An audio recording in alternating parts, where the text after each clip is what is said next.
Welcome to the Art of Happiness. I'm Erin. I'm joined by my co-host, Tam. Yeah! We are here to interview a woman named Allie McQuaid. We are so excited to have her. She is a licensed professional counselor in Maryland, certified in perinatal mental health from Postpartum Support International. Allie has helped children and families for nearly a decade and helped moms navigate the challenges of motherhood for almost 5 years. She provides content on her Instagram page at Millennial Mom Therapist about relatable and common challenges that moms face as they find their way through modern motherhood. Yes! Welcome, Allie! Wow, you guys are front and center right there. Ready. Well, Allie, first, we're so excited to have you today on our podcast. We kind of met through social media. And first, we'd love for you just to tell us and our listeners a little bit about yourself and your background. Sure. So I'm a therapist in Maryland. I primarily work with moms who are navigating the struggles of motherhood, pretty much across the perinatal continuum, which can go through trying to conceive, pregnancy, early postpartum, and then beyond. I'm a mom of one daughter. She's 4, so a pandemic baby, which is unique in itself. But yeah, I opened my private practice earlier this year. So I'm really branch out on my own and be able to really hone in on my niche. That's amazing. So. That is incredible. Yeah. Congratulations to you and your own private practice. Yeah. My God, you guys would probably actually have a lot to talk about because Erin also has her own private practice. Yep. That's wonderful. Well, okay, so then let's dive into the meat and potatoes of it all. Obviously, we're all about finding happiness through hobbies here at the Art of Happiness. Can you tell us about some of your hobbies? Sure. So I'm a big proponent in hobbies, especially in motherhood. And that was, I think, one of the things that really, when things that you don't expect when you get into motherhood, I thought, I'll be the same person, which is the baby, right? God, the dream, right? not even close, right? Fantasies. Yeah. So, because I've always had a lot of hobbies. I've been into sports my whole life. I've loved music. I've loved the outdoors. Getting into motherhood, that was something that initially was robbed. We were home during the pandemic. So there wasn't really outings or things we could do a lot. It was a lot of isolation. So that was kind of a part of my identity I lost that I had to rediscover and really hone in on, really. It wasn't until probably 2 years postpartum when I really felt like, okay, I can dive back into some of my interests. I've always enjoyed running, being active through movement, going to concerts, cooking. So cooking was an interesting struggle of mine. And I know it's not everybody's cup of tea, but I've taken cooking classes. I went to Italy and did this whole thing, went to Thailand, wow. So I really love cooking different cuisines. And my husband was in the process of becoming a firefighter. And I don't know if you know about firefighters, they're very picky about cooking. I didn't know that either. Fun fact. Yes. So if you ever see a bunch of firefighters at the grocery store, they're probably trying a new recipe. Love that. All kinds of things. But yeah, he was never cooked because it was always my thing. So and be able to learn these new recipes and try new things and almost develop it as a new interest for himself. I was kind of resentful and jealous. I'm I want to do that. I want to do that kind of stuff. Can relate. So that was something when I really noticed, I'm okay, something's gotta shift here. So now that we're 4 years in, things feel much more balanced with that. I can lean more into my hobbies. I have a half marathon next week running. So yeah. That was a little bit of an impulsive day. I had been running postpartum. That running's always been a big interest of mine. And not this kind of distance. The last time I ran a half marathon was 10 years ago. So it's very different running in your late 30s versus your late 20s. My knees are WTF. But I'm excited. I'm not, I'm just going to finish it. I love that. I'm excited. Yeah, that's amazing that you're starting to really get back into a lot of the things that you love before having a child. And I want to touch a little bit on that because I do think that first 3 to 4 years is such a hard time when you have a child or a couple of children, because we're kind of in the similar situation. I have a 5-year-old and a 3-year-old, and Tam's are a little bit older, but we can definitely resonate with that. And I think that's exactly where we're at in our lives too, is trying to get back to finding who we are and what we love and all those things. And I don't know if you have any advice for like a new mom and how to maintain your identity, because I think that is something we all struggle with. Yeah, I think the hardest thing is wanting to be able to like, quote, do it all and not have that be a reality. And I think having some expectations managed about like, you won't be able to dedicate time to hobbies probably in that, first 3 months. Like you're sleep deprived, you're kind of just surviving. I feel like first 2 years, honestly. It is. That's the most perfect word for it. We're lower go beyond the first 3 months. I actually, what's kind of like funny, I mean, not really funny, but like a lot of the clients that I have coming in, as new clients, are coming in around 4 months postpartum. And like, I thought that things were going to be easier now. I thought I was going to have a groove, but there's a big shift at that time. It's really hard for a lot of people. So, I think that's a good point, because I feel like I remember thinking that too, because everybody says that maybe is when your kid is supposed to start sleeping through the night and it doesn't happen and you're like, what the hell? Delusions. I would imagine there's some correlation there, right? Maybe we just need to all lower expectations and put it out there that it's actually not going to get easier at 4 months. Well, we need to figure out who was the first one that started the rumor that having a kid was just going to be, you'd be the same person, but there's just a baby there. Like, who started that rumor? I'd like to go back to them and talk to them and be like, no, you are starting a trend that is creating this world of delusion. It's so true, because I think by us all like talking about this, like about the actual true reality of it, I think could maybe set other women up for success and not feeling like they're failing because they aren't able to do it all, because the reality is you can't do it all. Absolutely. And setting that expectation that it could take a couple of years. Absolutely. Well, a big thing that I learned, just to kind of touch on that identity shift, is that we're going through a whole developmental stage. It's called matrescence. So, adolescence. We all know that. Yeah, we know that word very well. We don't want to go back, right? And that was really hard because, all the hormonal shifts, the emotions, the peer issues, like relationships, like there's so much going on. And we have a phase in motherhood that's called matrescence. I have never heard of that. I have not either. It really parallels that. Nobody's heard of it. I mean, I hear about it a lot because I surround myself with a lot of people who are in the motherhood space, but I didn't know about it. And I had been specializing in motherhood for a couple of years prior to really, honing in on it and prior to having a child. And I'm like, wait, I've never heard of this. Like, what is this? So I think also accepting that, we're going through a major developmental shift where we are a new person. We do have a new identity. It's okay to have new interests and, different focuses in our life. But I think what's unique to adolescence, or not unique, but common to adolescence, is that we do that in community. We do that with other peers. We're in school, we're in sports, we're in activities. So we're all kind of going through it together. It's like that together.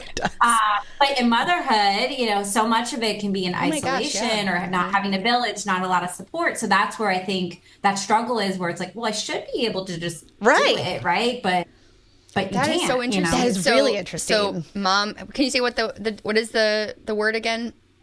It's called matrescence. So it's just like adolescence, but like mat. Okay. Gotcha. A new vocabulary word. I love vocabulary words. That makes so much so much sense, because not only, all three of us, it sounds like we're in a very similar place in our lives, or going through this transition period, but we've also talked to so many women that feel similarly, and that makes so much sense to put a name to it. It really helps. I personally find that in going through this, actually having words to apply to some of these feelings really is it's kind of comforting, actually, because it makes me feel like it almost kind of validates my emotion. I shouldn't say it like that, and it shouldn't take a word to validate my emotions or what I'm feeling or experiencing, but truly having a word does. It helps you feel like you're not crazy. No, that you are. A therapist just told me I have matrescence.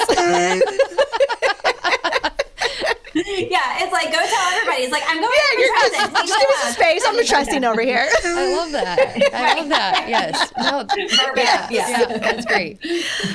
One thing that came across on I think it was on your social media, on your Instagram page, was you had something about like helping women unsubscribe from the supermom myth. And I love that. And that really resonated with me. And I felt like that was something I wanted to touch on too. It was just like, not only rediscovering who you are as a person, but also kind of letting go of needing to control everything and be in charge of everything and getting rid of some of that mental load. And I don't know if you could speak to that a little bit on how you've tried to overcome that as personally.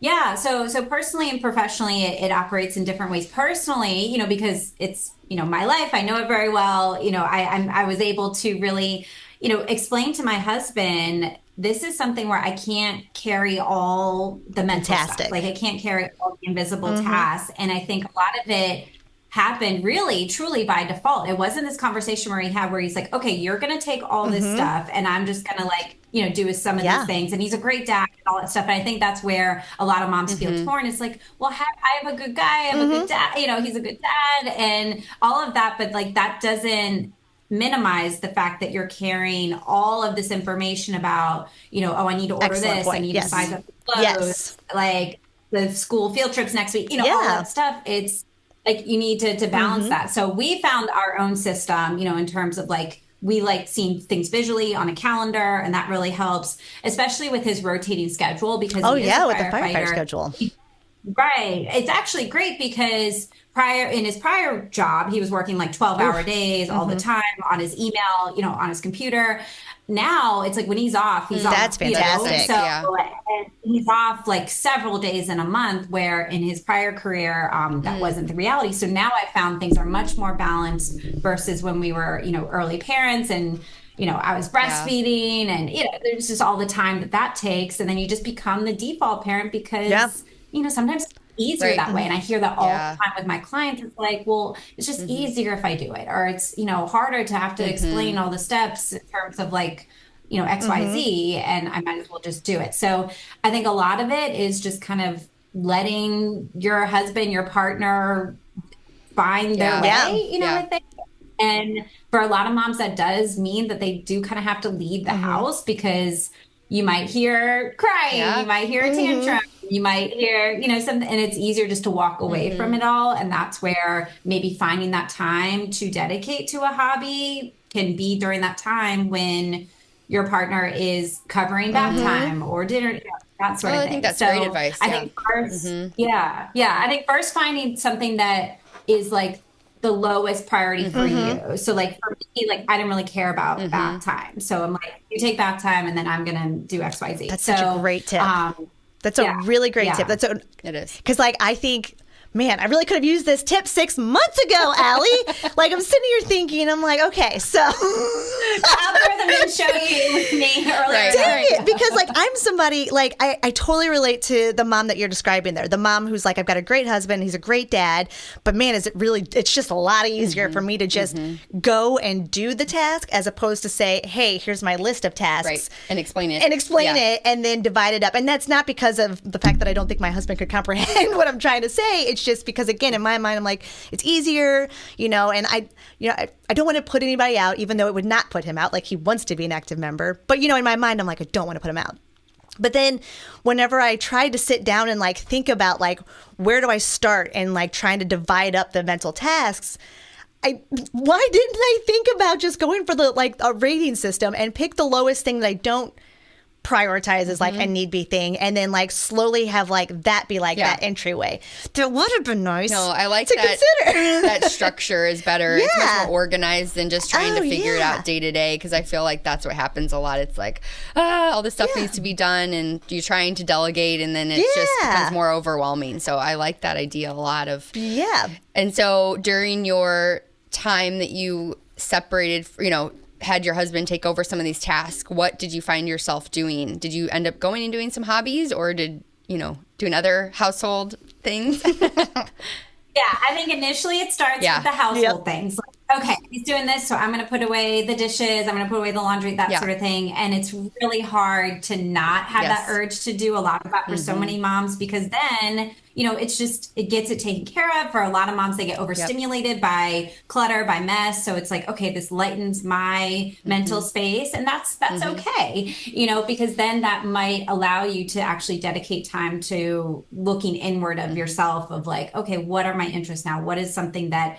I would find myself wanting to do with this time? It's also hard because I think, and this is something I think I mentioned in one of my posts, where it's like when moms are doing hobbies in the home. So let's say that my husband is bath time and I decide I'm going to like read a book or, watercolor or something like that. Then I hear all of a sudden like, hey, can you grab this? Yes. And I'm like, okay, I'll put this down, So you're back in it.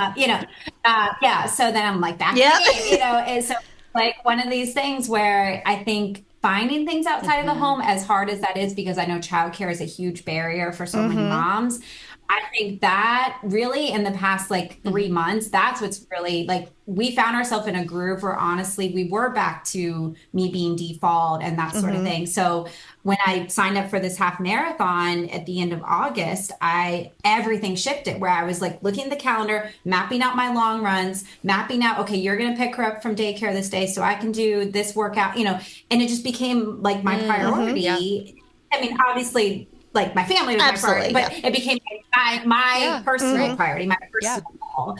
So I think if I hadn't have signed up, I don't think I would have scheduled those things or made them as much of a priority, because you can't just sign up for a half marathon and then just run it. Right. No, you can't. I mean, you could try. So it's something that, like, I know. I mean, you absolutely could try and do that. I'm not knocking that, but no, it gives you a goal and some accountability. And we've talked a lot about that, that we feel like having accountability with someone else or with something like what you're saying, you're dedicated to something, has been really helpful to get us to stick with, prioritizing self-care, like as hobbies. So that definitely, I mean, we can resonate with that as well. So we found that to be true. Well, so running has been your big hobby lately, and then Recently it's been running. When I think about things that I do more passively, it's been like music. So really kind of leaning back into like old music interests from like high school. Are you listening to old music and find just listening to it or researching like, okay, is there a concert coming up?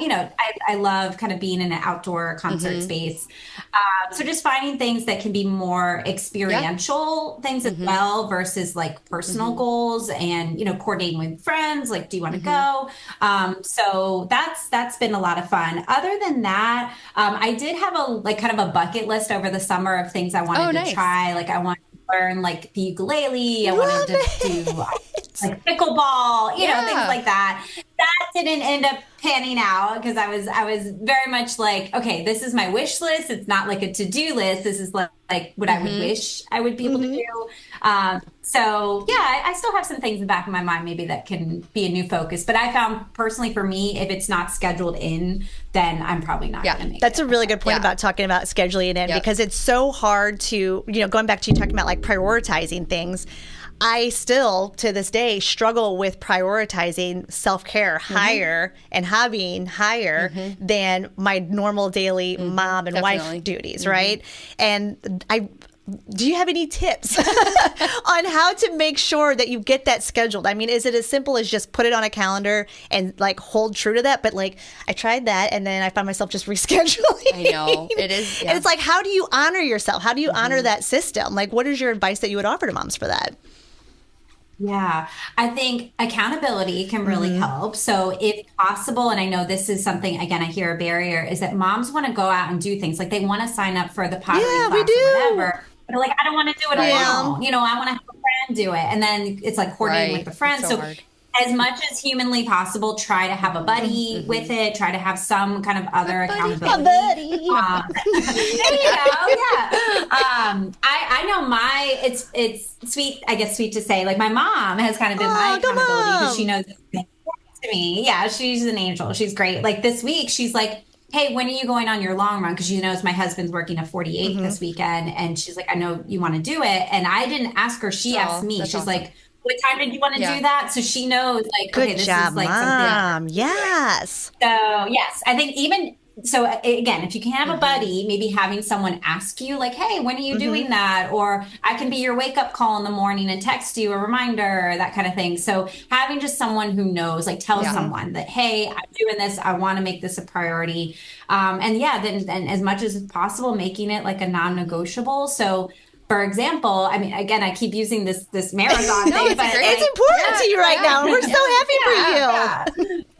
It's become a big important thing. But like last weekend, my husband said, can you just do it later in the evening? And all I said was, that's not going to work for me. I wasn't, being weird. I wasn't being, but I was just like, that's just not going to work for me because I want to do it in the morning. The run, the actual day of in the morning. Oh my gosh. Yeah. And he was just like, okay. So I think it was one of those things where it's like, he was seeing if I was able to compromise and was supportive that I wasn't. And then everything never hurts to ask and you just adapt. Absolutely. Oh my gosh. That's like, I feel like there's so many moments where I want to say that and I don't because it's that people pleaser in me that I'm like, well, I can figure it out. Like that, to hear you say that's, I just love that. I'm going to write that down because I just need to put that in my brain and use that. Like, I love that. In fact, I think I'm going to include like a little hair flip in it. That's not going to work for me. But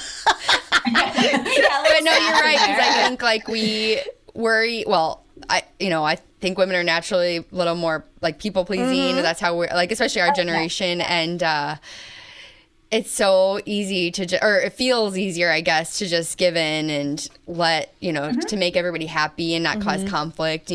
But like you said, the world didn't end, and he probably now he understands your boundaries, and hopefully, like, won't even ask.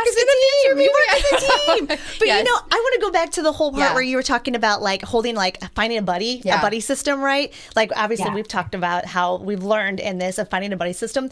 Something before we started doing this that I found I would make up my own excuses when trying to talk with my husband about like I needed to get out and go find hobbies, is my complaint was I was like, well, all my friends are also moms and also people pleasing and they also can't step away. But today you gave me a new word that I can be like, no, girls, we're going to Matrescence. Like we're going and doing this together. And so I think that like I'm spreading this word everywhere. Yes, I love it. This is like, I feel like I feel like I'm on Sesame Street right now. And I'm like, the word of the day is Matrescence. Yes, I love it. So I feel like, lady friends, if you're out there and you're like me, and you're like, well, I can't ask my friends because they're also moms and they also are doing this. You introduce them to the word Matrescence, and then we just go with it. Like, here's our new trend. Yep. We figured it out. It just took the three of us to get together. We deserve it. We got it. Yep. Absolutely. So let's see So talking about like dad hobbies and mom hobbies, you already kind of touched on it a little bit. And it's actually kind of how we found you on Instagram is it was, I believe it was your cousin that approached you and kind of asked you about the idea of like, is there such thing as dad hobbies versus mom hobbies?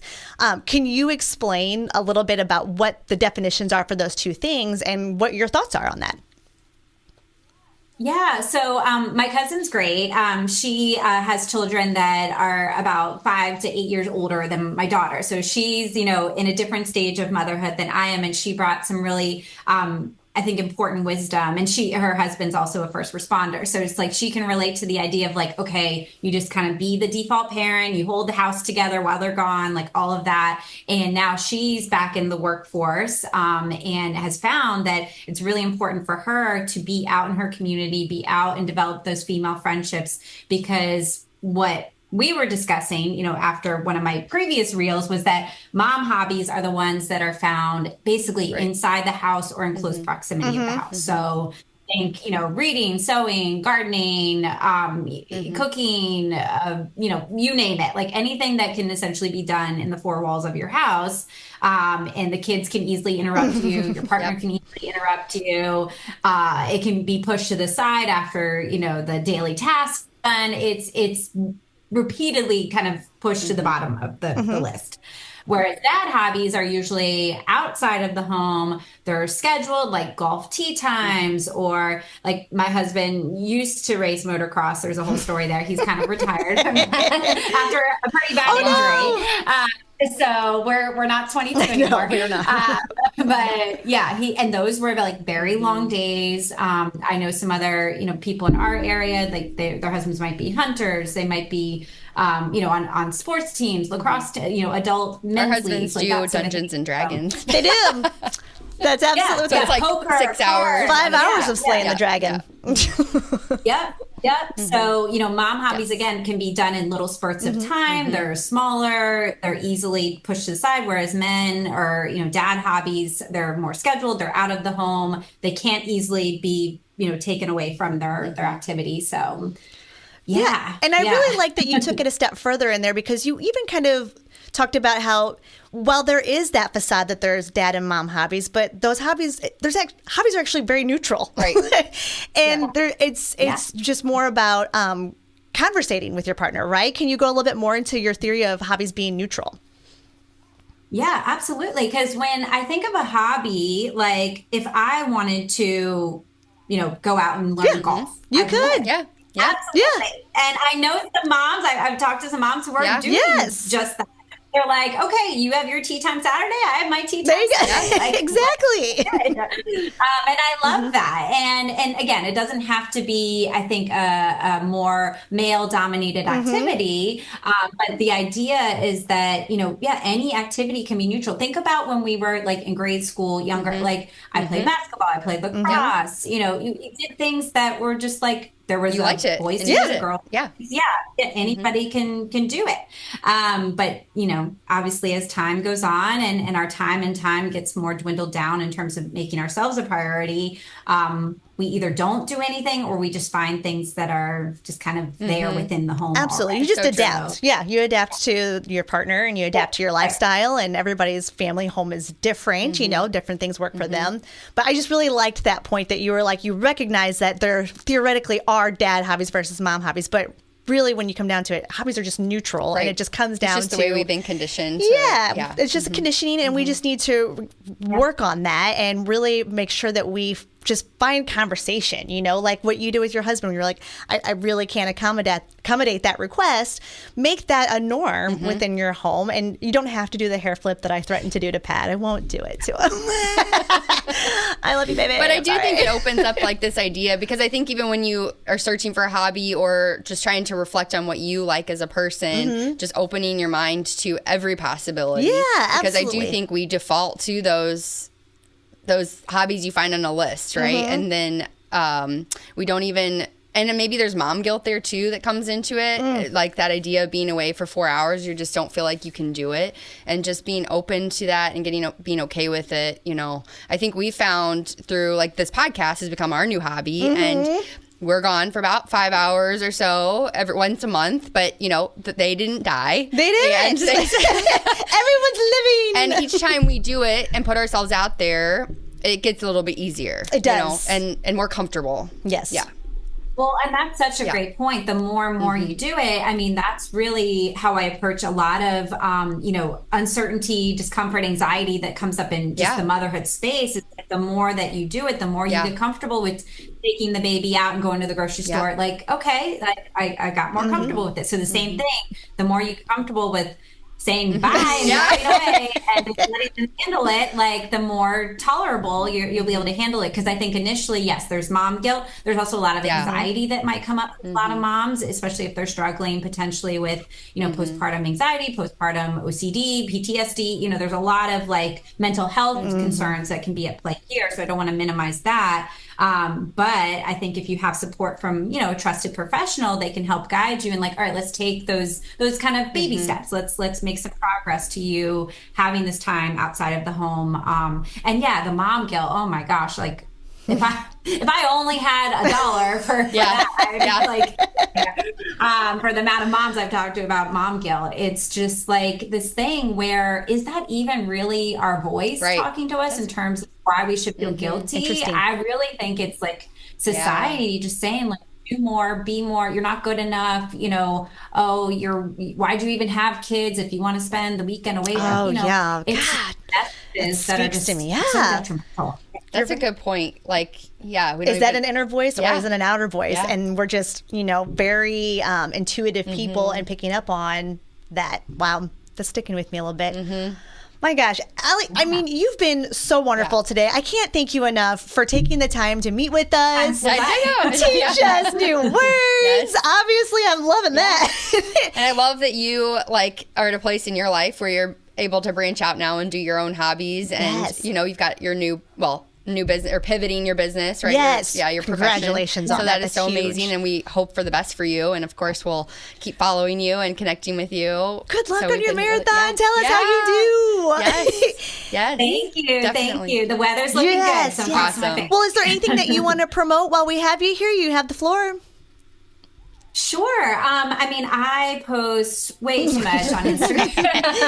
I just love, supporting moms. Everything I post is free. I don't sell any courses or products or anything. And, that may change down the road. But for now, I'm just very focused on providing a supportive, relatable space, for millennial moms. So my handle is Millennial Mom Therapist all together. If you're local to Maryland, USA, I am running a mom rage group. So that's this fall. I don't know when this is airing, but I plan to run it throughout the year. So that's kind of my thing I'm plugging. Oh, wonderful. I love that. That's amazing. We'll have to check out your mom rage. Definitely. Can we zoom in? Yeah. I'd love to come back on and talk more about that. Because a big thing that we talk about is reclaiming your time, reclaiming your space, your joy. So, it's interesting. Hobbies have actually come up a lot. That is really interesting. Well, then we will definitely have you back on and talk about that after you launch that. Let's get you in here again. That'd be great. Sure. All right, Allie. Well, thank you so much for your time. Thank you so much. It was great to chat with you. Thank you. Take care. Thank you for listening to The Art of Hobbiness. Be sure to subscribe and leave a review. And for more Erin and Tam fun, be sure to follow us on all socials for behind-the-scenes footage on our journey to find hobbiness.